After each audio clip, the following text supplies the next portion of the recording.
Halo Pak Hermanto. Halo, Wah, thank you Pak. Wah. Akhirnya Pak Hermanto mau sharing di YouTube saya. Iya. Ini buat yang belum tahu, saya pengen kasih tahu ke audiens dulu nih Pak Hermanto siapa sih? Oke. Gitu. Saya bacain ya. Ya. Ini adalah salah satu Crazy Rich Surabaya nih. Enggak juga Ya bukan lah. Pak. Pak Hermanto ini adalah pemilik dari Tancorp Abadi Nusantara. Punya 15.000 plus karyawan, 300 brands, 8 holding company, dan 77 company. Ya. Bener nggak Pak? Ya, kalau angkanya terus bergerak ya. Angkanya Jadi, terus bergerak, tapi kurang lebih segitu ya Pak? Ya. Oke.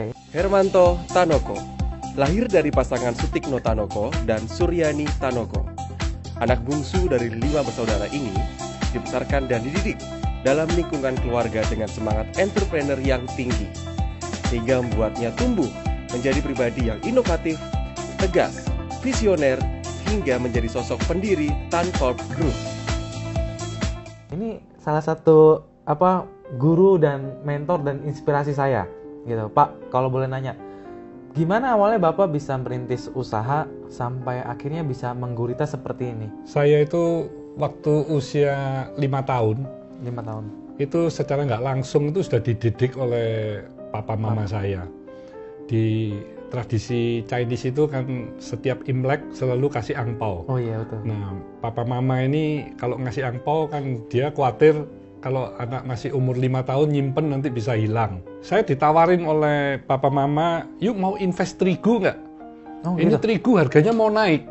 Nah, kebetulan waktu itu kan mama saya ini buka toko meracang, kalau papa buka toko cat, diberitahu mau naik, ya oke mau, bawa catatan, wah uangnya dicatat.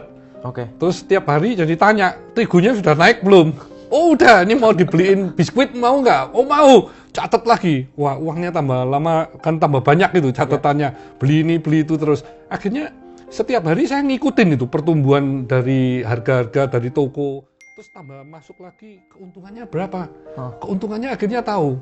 Oh. Dan setelah tahu semua, saya jadi mengerti di usia yang kecil itu jualan telur bebek itu, telur asin itu untungnya itu Rp1 itu berarti kalau saya makan 1 biji telur harus menjual 10 biji. Terus kalau sudah makan telur nggak berani tuh mau makan coklat, makan roti itu nggak berani. Jadi bisa tahu diri lah, itu cari uang itu nggak gampang. Itu tahun berapa Pak? Waktu tahun 67 itu. Oh tahun 67. Iya, jadi saya dididik papa mama itu sudah mulai mengerti tentang berbisnis segala macam itu sejak dini. Oke. Nah, terus 8 tahun, 10 tahun saya sering diajak ke toko cat itu sama papa. Dari situ juga saya banyak diberitahu kalau jual cat yang ini keuntungannya 10%, ini bisa 20 karena agen tunggal, terus keunggulan-keunggulan produk. Sehingga waktu usia 8-9 tahun saya sudah nawarkan ke para pembeli. Oh, kenapa beli merek ini Pak? Beli ini aja Pak, ini lebih kental, lebih bagus, lebih nutup. Terus harganya juga lebih murah. Padahal secara margin, saya marginnya bisa lebih banyak. Gila, padahal masih umur 8 tahun ya. Iya. Ya ampun.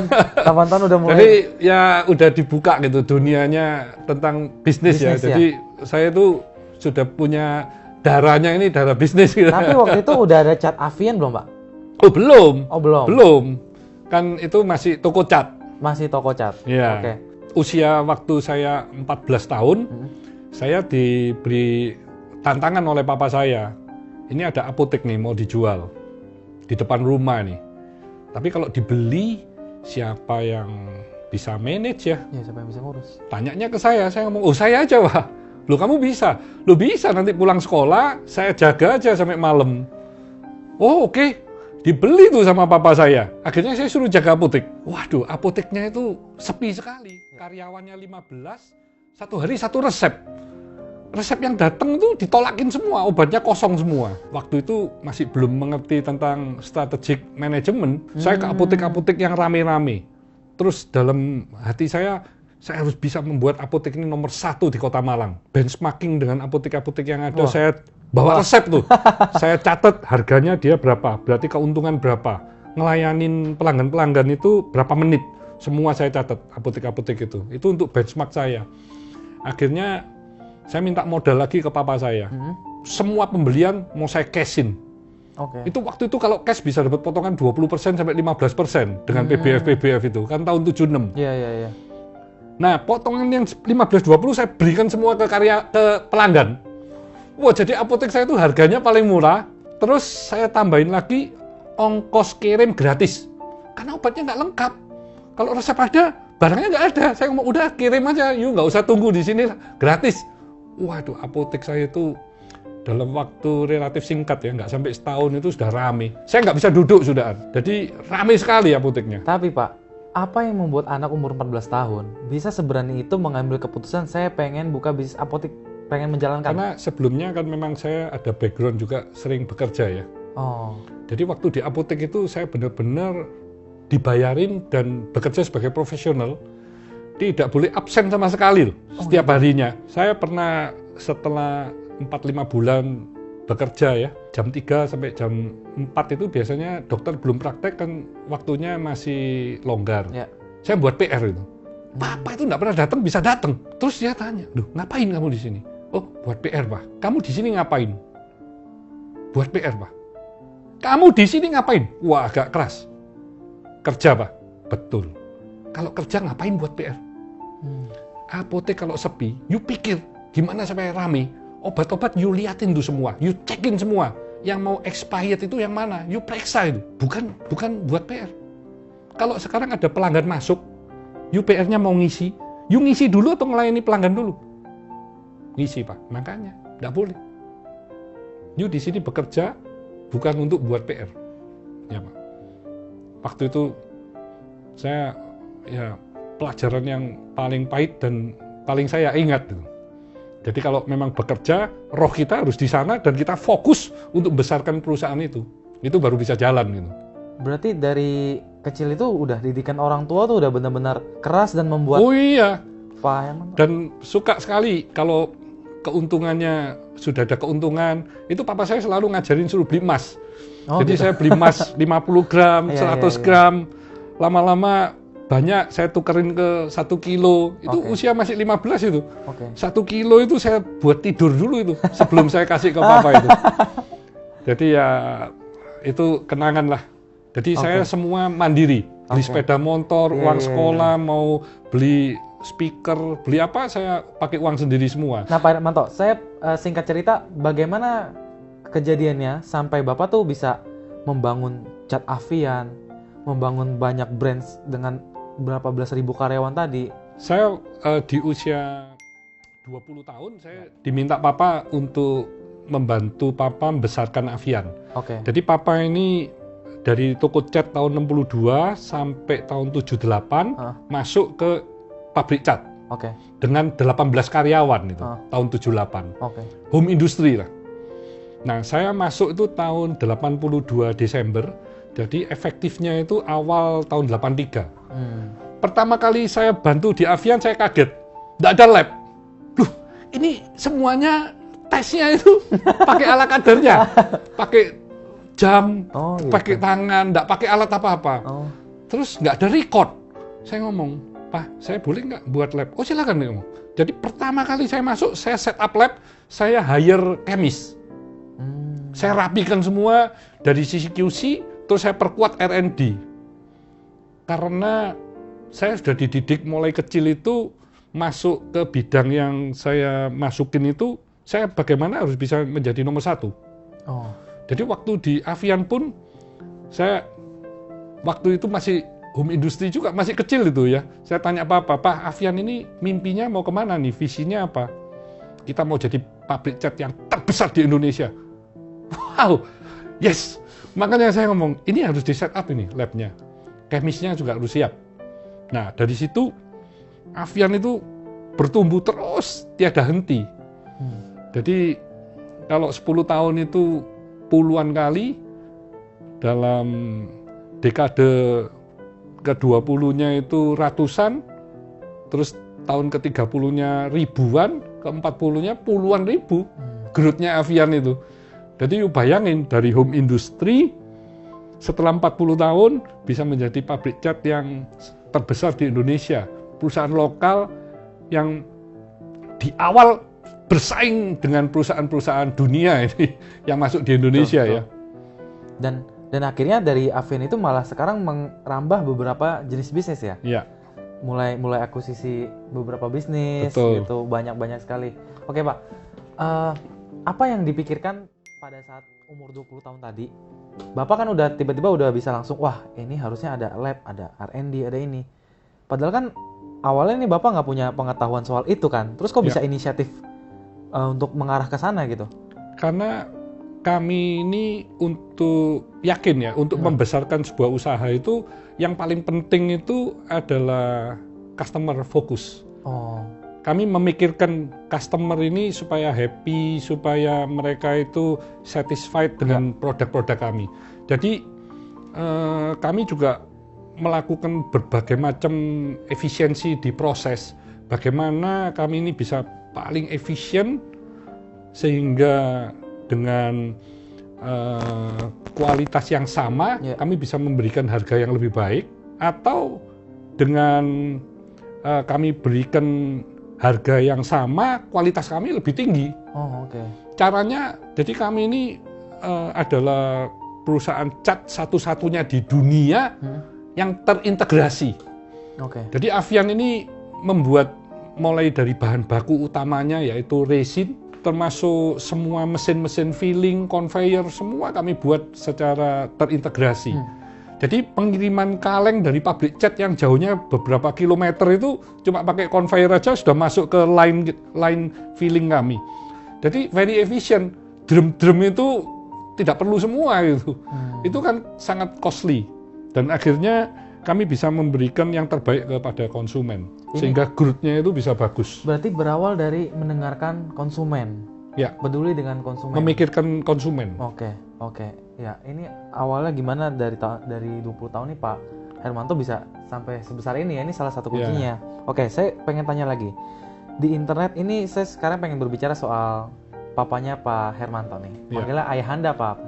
Papa ya. Iya. Pak Hermanto kan dekat sekali dengan Papa. Ya. Seberapa dekat dan kegiatan apa sih yang dilakukan yang mungkin bisa jadi pelajaran buat teman-teman?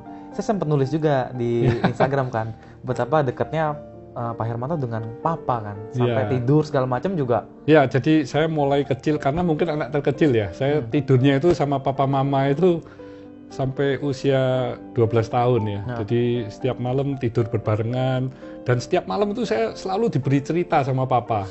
Sebelum tidur kasih cerita ya. Jadi saya tahu cerita-cerita papa itu mulai papa masih menjadi petani, terus menjadi kepala keluarga di usia 14 tahun, terus bekerja itu bukan hanya diucapkan, tapi dia lakukan gitu. Bekerja mulai jam 5 pagi sampai jam 10 malam, tidak mengenal hari libur, tidak ada Sabtu, tidak ada Minggu, kerja terus. Dan itu menurut saya sesuatu yang luar biasa dan papa mama hanya memikirkan ke anak cucu gitu, bukan memikirkan diri sendiri gitu ya. Tapi waktu untuk anak itu juga dia papa luangkan. Jadi setiap malam selalu bersama-sama ya. Makan itu nunggu. Jadi waktu saya kerja, selesai kerja jam 9 malam, jam 10, setengah 10 malam, makan itu bersama. Jam 10 setelah selesai makan bersama. Jadi saya ini melihat, luar biasa. Jadi papa meskipun fokus di pekerjaan, tapi pikirannya itu ke anak itu hebat gitu. Kalau anak sakit, waduh bingung setengah mati gitu, Papa. Dan sampai sekarang ini Pak Hermanto masih suka sering ketemu Papa toh? Oh iya, karena Papa kan sudah 2 tahun ini kena Alzheimer ya.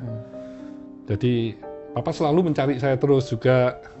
Jadi kalau saya nggak datang itu kan kasihan gitu. Kadang nunggu sampai nggak mau makan, sampai nggak mau apa-apa nunggu saya gitu. Ya, kita akan tampilkan foto-fotonya. Jadi Pak Hermanto ini selalu ketemu sama papanya sampai sekarang. Jadi jadi saya kalau suka jam 6 itu saya mesti ke papa nih. Ini dan 1 jam 2 jam dan ya. Tidak putus sampai sekarang toh Pak? Iya, kecuali kalau saya pas di luar negeri ya. Iya, betul. Kalau saya ada kesibukan, ada meeting yang urgent, ya saya telepon, saya datang paginya, video call.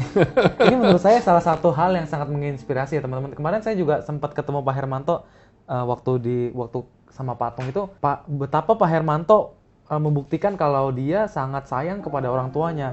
Ini mungkin bisa jadi pelajaran buat teman-teman semua yang sangat menginspirasi kayak gitu. Kita mau lihat sedikit jenis-jenis bisnisnya, teman-teman bisa simak video yang satu ini.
Pak, boleh nggak ceritain pengalaman kegagalan atau kejadian sulit yang Pak Hermanto alami dan mungkin bisa jadi inspirasi buat teman-teman semua? Tahun 88 itu saya sudah masuk bekerja di Avian tahun kelima itu ya. Tahun kelima, iya. Saya invest dengan papa dan juga dengan kakak saya itu di beberapa bidang yang kami tidak mengerti.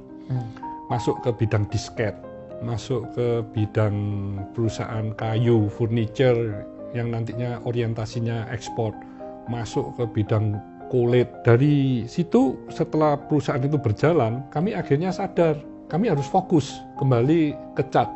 Kalau yang related dengan cat, oke gitu, masuk ya. Tapi yang bidang yang memang terlalu jauh gitu, akhirnya kami satu-satu kami lepasin. Itu adalah pengalaman, kita nggak boleh greedy dan masuk di mana-mana gitu. Dan pasti nilainya sangat fantastis dong, Pak. Pada waktu itu iya sih. Ya. Tapi satu hal, kami punya grup dalam masa krisis tahun berapapun itu tidak pernah ada masalah dengan hutang yang tidak bisa terbayar. Jadi reputasi itu nomor satu.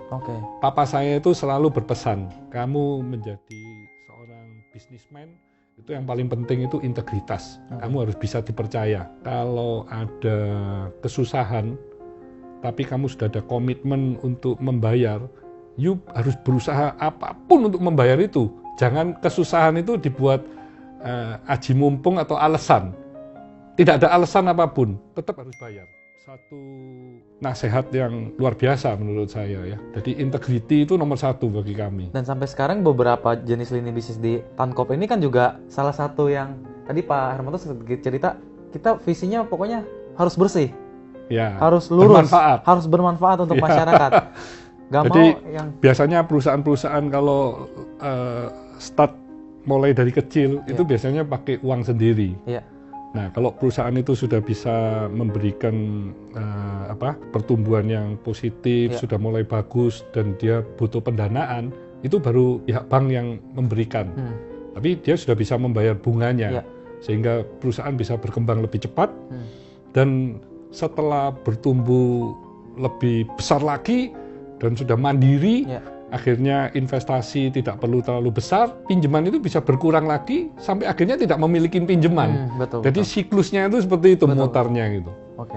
Jadi itu yang sehat gitu. Itu yang sehat, Pak, saya sekarang mau nanya soal Fasa Hotel. Katanya Bapak bangun Fasa Hotel itu dengan dana sekitar 1,8 triliun. Benar nggak, Pak? Ya, itu kalau dihitung dari sisi secara keseluruhan dengan office towernya juga Fossa ya. Wah, dengan office towernya ya. Terus boleh cerita dikit nggak? Katanya Pak Presiden Jokowi sempat nginap juga di Fasa kan? Oh ya, malah sudah 2 kali. Sudah 2 kali. Berarti ketemu dong, Pak? Ketemu. Ketemunya 4 kali.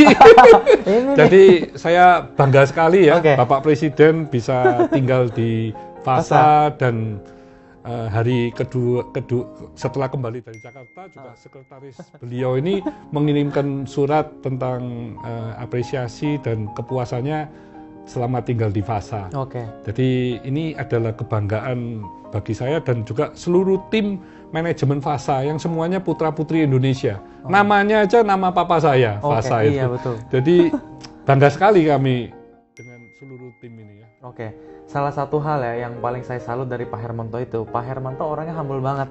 Dari awal ketemu, saya udah bilang, wah masih muda ya Pak Hermanto ini bener-bener humble banget sama saya. Terus saya juga undang Pak Hermanto ke YouTube, Pak Hermanto juga mau di tengah kesibukannya. Jadi saya bener-bener salut dan thank you banget. Oh sama-sama Riko. Oke, Pak Riko Hermanto juga luar biasa ini, sudah masih muda, pinter ya. Nah sekarang saya mau lanjut lagi Pak. Kalau seandainya nih, saya sebagai anak Bapak, 3 hal apa yang mungkin Bapak akan ajarkan ke saya sebagai anak gitu? Saya akan melihat passionnya you itu apa gitu. Oke. Nah dari passion yang ada itu saya minta you mengembangkan kompetensi di bidang yang you passion tadi itu supaya you bisa menjadi sosok yang number 1 di bidang tersebut gitu. Bukan berarti saya harus jadi pengusaha kayak Bapak dong ya? Belum tentu. Oh belum tentu. Apa saja asal misalnya you jadi dokter. Ya. Kalau you pasiennya memang menolong orang, jadi dokter, saya bisa kembangin you punya pemikiran ini supaya bisa menolong orang lebih banyak lagi. Kan you bisa mendirikan rumah sakit, terus rumah sakitnya bisa chain, dan akhirnya menggurita dan bisa menjadi nomor 1 di bidangnya kan. Tidak harus praktek sebagai dokter kan. Tidak harus praktek sebagai Demikian dokter. juga mau lawyer, mau apapun, akhirnya bisa dikembangkan secara luar biasa. Intinya memberikan dampak yang besar gitu ya bagi Iya. masyarakat. Yang kedua, setelah you punya misi, punya visi, ya you di bidang tersebut harus bisa menjadi inovator. Apa kelebihannya dibandingkan dengan kompetitor yang ada? Jadi nggak boleh hanya sebagai follower. Kalau saya mendidik, saya lebih ke arah entrepreneur karena saya ini kan memang seorang entrepreneur ya. Kalau sekarang visi ini cukup 10 tahun. Visi cukup 10 tahun. Jadi kalau perubahan ini dunia demikian cepatnya sekarang. Iya, betul. Setelah 10 tahun, you mungkin akan ada ide-ide yang lebih brilian lagi. You another 10 years, you another vision lagi gitu ya. Dan terus menerus. Oke. Kalau you tanya saya 40 tahun yang lalu, ya visi saya nggak sama dengan yang sekarang. Jelas berbeda berarti ya. Iya, jadi itu ada pertumbuhan. Oke. Ya ini kalau jadi anaknya Pak Hermanto, wah, pasti benar-benar langsung digembleng abis nih kayaknya ya. Oke, saya mau nanya lagi Pak. Kalau berbicara soal masalah kemiskinan, ini kan kemiskinan udah jadi masalah klasik di negeri ini kan. Ya. Apa sih yang mungkin Pak Hermanto dari sudut pandang Pak Hermanto yang mungkin bisa jadi saran buat teman-teman, ya minimal buat diri sendiri lah, supaya audiens di YouTube ini bisa tahu lah. Saya ini karena dibesarkan menjadi seorang entrepreneur dan saya memang melihat di Indonesia yang kita cintai ini demikian banyak keluarga-keluarga yang kurang beruntung ya. Jadi saya mempunyai tujuan hidup nih, tujuan hidup saya nih, menciptakan 1 juta entrepreneur. 1 juta entrepreneur. Yes, jadi kalau saya memang diberi anugerah berkat oleh Tuhan ya, hidup lebih panjang, ya tentunya ini akan saya realisasikan gitu. Melalui apa? Melalui bisnis-bisnis saya yang sudah ada. Kayak Cleo ini kan kami juga ada Cleo Rumah Sehat, CSR. Terus kami juga membantu banyak orang untuk menjadi painter, untuk menjadi apa. Yang penting semuanya jadi wirausaha. Intinya berarti peran pengusaha itu bisa sangat membantu kemiskinan yang ada di Indonesia dong ya? Ya harus begitu ya. Menurut saya kita hidup tujuannya kan memang harus mempunyai arti dan mempunyai makna bagi banyak orang ya. Terakhir Pak, ini sebagai menutup sesi kita kali ini, apa pesan Pak Hermanto untuk teman-teman yang mungkin sekarang sedang menjalankan bisnisnya? Bisnis ini kalau saya bagi bisnismen ataupun karyawan itu ada 3. Yang pertama itu profit oriented. Kalau profit oriented itu selalu memikirkan untung, cuan nggak? Kalau gaji, gaji saya sekian, berarti saya bekerja cukup dah sekian aja gitu. Jadi dia nggak berpikir extra mile, tidak berpikir melebihi dari apa yang bisa dia berikan. Itu level 1 menurut saya. Itu level 1.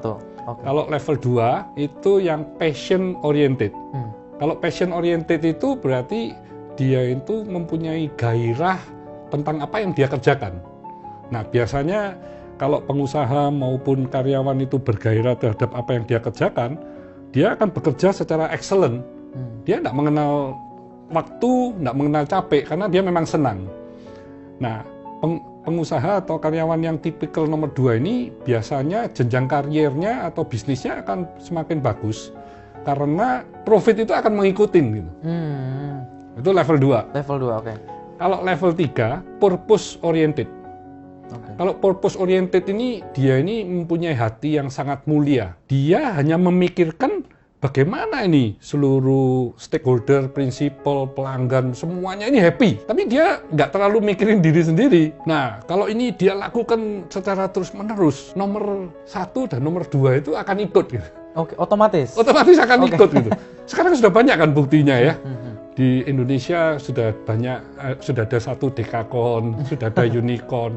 Itu awalnya kan dia memikirkan bagaimana para pengemudi ini dan para konsumen ini sama-sama happy, dia gabungin.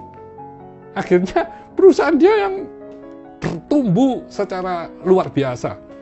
You lihat Google, Uber, Airbnb, semuanya itu bertumbuh dengan luar biasa. Itu purpose oriented. Dia memikirkan, ya. Tapi itu harus benar-benar dalam hati ya.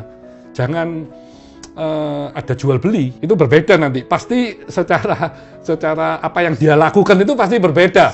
Kalau ada udang di balik batu atau apa ya, itu berbeda. Jadi menurut saya memang harus dengan hati yang mulia dan hati yang murni, memang mau memberikan.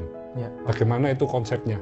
Jadi saya selalu memberitahu seluruh head saya, seluruh leader, kalau perusahaan-perusahaan kita ini nggak bisa menjadi yang level 3, ya minimal level 2, tapi tinggalkan yang level 1. Oke. Ya. Berkutannya ke situ ya. Oke. Oke, baik Pak Hermanto, terima kasih atas waktu dan sharingnya. Terima kasih, sama-sama. Ya, terima kasih juga buat sukses teman-teman. semuanya. Terima kasih semuanya.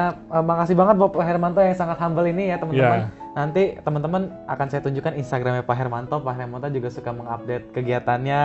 Terus sharing-sharingnya saya juga suka ngikutin di sini. Wah, kalau internet saya masih harus banyak belajar tentang kepada Rico ini. Semoga ya, nanti masih gaptek saya. Semoga nanti pada follow, pada ngikutin Pak. Wah, gitu. Pak Hermanto iya. sering-sering sharing lagi dong kayak gitu kan. Iya, Oke, teman-teman, terima kasih juga yang sudah menonton video ini sampai habis. Jangan lupa untuk like, comment, share, dan subscribe video ini untuk mendapatkan video-video berikutnya. Ya. Saya Rico dan Pak Hermanto. Sampai jumpa. Dadah. Salam bahagia, salam sehat, dan sukses luar biasa.